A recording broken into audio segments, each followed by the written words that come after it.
Why am I addicted to YouTube? I'm not addicted to YouTube because of my vijay of some superstar or some celebrity or some motivational speaker or influencer. I'm addicted because YouTube gives me the feeling of achievement without requiring me to earn it. When I watch somebody's biography, some celebrity's biography, his struggle is a transformation from a modest background to a superstar. I feel inspired. I imagine myself rising like him. I emotionally attach to his journey. I start thinking, if he can do it, why can't I? But here is the uncomfortable truth. When I watch his success, my brain releases dopamine as if I have achieved something myself. I feel progress without actually progressing. That is the trap. I am addicted to borrowed achievement. When I watch interviews, celebrity marriages, podcasts, or motivational videos, I feel like I am growing. I feel informed. I feel inspired. But inspiration without action becomes entertainment. Instead of building my body, what someone else build trainers, build theirs. Instead of building discipline, I watch someone talk about discipline. Instead of creating my future, I consume someone else's highlight reel. My brain cannot fully differentiate between watching greatness and becoming great. So I scroll and scroll and scroll. The highlight reel versus my reality. When I compare myself to some Vijay Devarkonda or some celebrity, I am comparing my present reality to his finished outcome.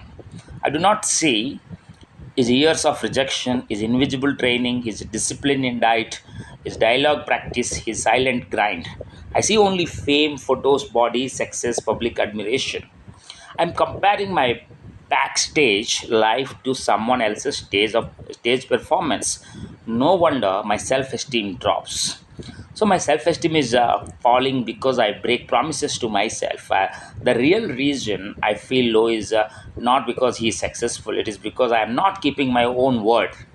I say I will clean the house, exercise, eat healthy, focus on my goals, limit screen time, but I don't. So my brain slows stoply trusting me.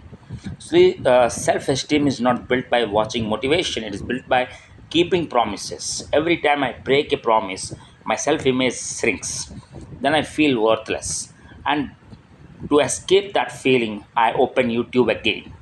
YouTube is my escape from discomfort. YouTube is not the real problem. The real problem is that I'm avoiding discomfort. When I feel fear of failure, pressure of responsibility, fear of insignificance, anxiety about my goals, I distract myself. Scrolling numbs the discomfort. It gives me quick pleasure without demanding effort. But after hours of watching, my house is cluttered, my body is inactive, I eat junk, I isolate myself. Then guilt arrives. Then guilt pushes me back into distraction. It becomes a cycle. I ask, if he can, why can't I? This is a powerful question, but the answer is simple. He worked when nobody was watching. Thousands watched movies, millions admired him, but he trained when it was boring. He practiced when it was repetitive. He sacrificed comfort. I am watching the result. He lived the process. There is no difference. Freedom without responsibility feels heavy. I say, I have freedom. My ancestors fought for it. I have opportunity. I have technology. I have awareness. But freedom without responsibility turns into decay. When I waste time, I feel like I am betraying my own potential. That pain is real. Instead of facing it, I anesthetize it with content. My real addiction is comparison. When I scroll, I constantly compare their body versus mine, their success versus mine, their confidence versus mine, their life versus mine. But comparison without context destroys self-worth. I forget that everyone has a different timeline. I forget that I am seeing curated images. I forget that I have my own journey.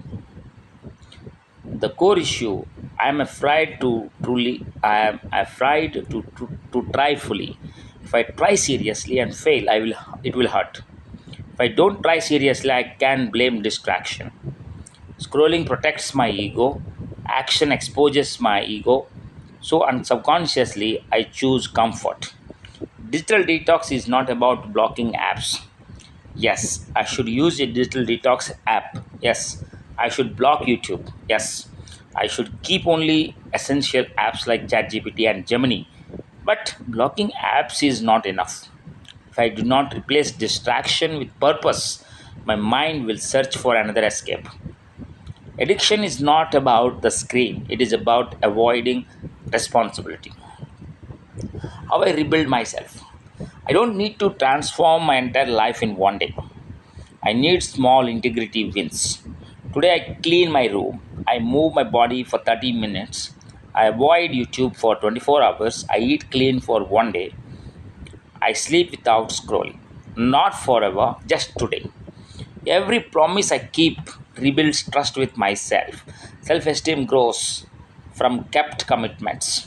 I do not need to become Vijay Devarkonda. I do not need to become him. I need to become the best version of myself.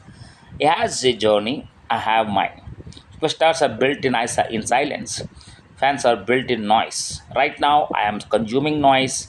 If I want respect from myself, I must choose silence and work. Final realization, I'm not uh, behind in life. I am distracted, and distraction is reversible. The day I shift from consuming to creating, from watching to doing, from admiring to building, my self image will expand, not because I watched success, but because I earned my own. Thank you.